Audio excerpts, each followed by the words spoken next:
Abe Lincoln once said, "History is not history unless it is the truth."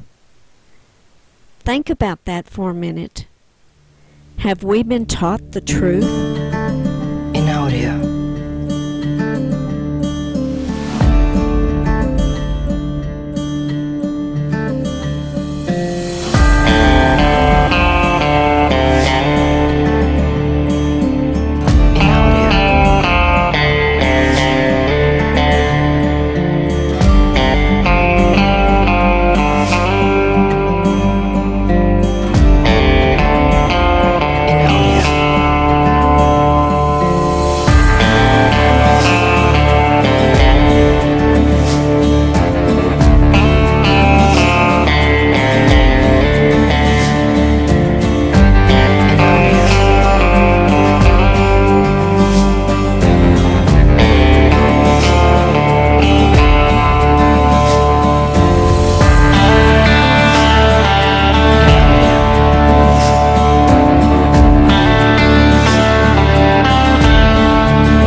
One thing led to another. I thought, like everybody else, that history was correct, that Jesse James was killed by Bob Ford, and found out just how wrong it is. And you've been around it long enough now that you know it. Jesse went on and lived to be if he'd lived 2 or 3 more weeks, he would have been 104 years old. It's been very interesting, when you get into things like the Knights of the Golden Circle, which is a branch off of the Confederate Army. Jesse was quite involved in that.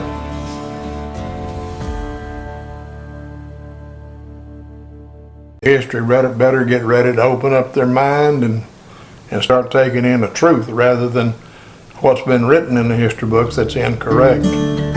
I first started talking to the news media about the Knights of the Golden Circle.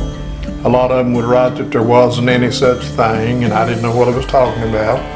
Well, now they know there was such a thing, and this was after the Civil War. Jesse was a comptroller for that, time to open up some minds. So he was really basically the comptroller or the paymaster. What they said. Took care of money. Yeah. When he found out what the people behind the Golden Circle were not from the United States, and when he found out what they were really doing, he started moving a lot of that money to different locations. I told you that I knew 2 of the men that helped move it. And this was on up in like the 30s or 40s, moving money. I know where one of the locations is, and I know 2 of the men that moved it for him. When they got that moved, he was paying them $5 an hour. They got that moved, he offered them $10 an hour, which was a lot of money back in those days. Nobody was making $2 an hour. They'd go to Louisiana and move some more for him, and they told him they didn't want to. They lived right here in Oklahoma, and I was good friends with their family. Not hearsay, that's a fact. I think originally they intended to turn it over to the South. If South rose again, they wanted to be financed for the Second Civil War. And they found out that there was not going to be a Second Civil War. So in 1916, they closed their books on the KGC, supposedly, for 50 years, which would have been 1966. None of them were still alive at that time. We've been places where they were, and on 3 occasions dug up some money that they buried. Unfortunately, the people that I worked with helped to locate this stuff, got to pay me my part. All I'll say about that. I've been honest with people. I give them what I found, and I set out to prove the truth. Aubrey Oldehard told me he'd give me that manuscript of his wife's 343 pages if I would carry on what they'd been doing to prove the truth. And here I am several years later trying to prove the truth, and I have proved it. Whether people want to accept it or not, if they pay attention, if they're dumb, they'll blow it off. I don't have time for dummies.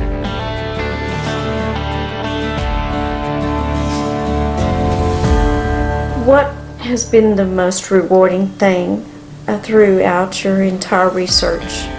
Well, I've had a lot of ups and downs. But proving the truth, meeting a lot of the people that knew Jesse, that people can't do this now because they're dead. I was lucky to get to be there before some of them died, and a lot of Jesse's relatives. Made a lot of friends in a lot of different areas. That's been rewarding. I haven't liked people calling me a liar and saying I didn't know what I was talking about, but they're beginning to realize that maybe I do. I've traveled into a lot of states to do a lot of these things. Don't want to do it again.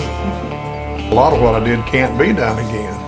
A simple reason that most of those people are gone.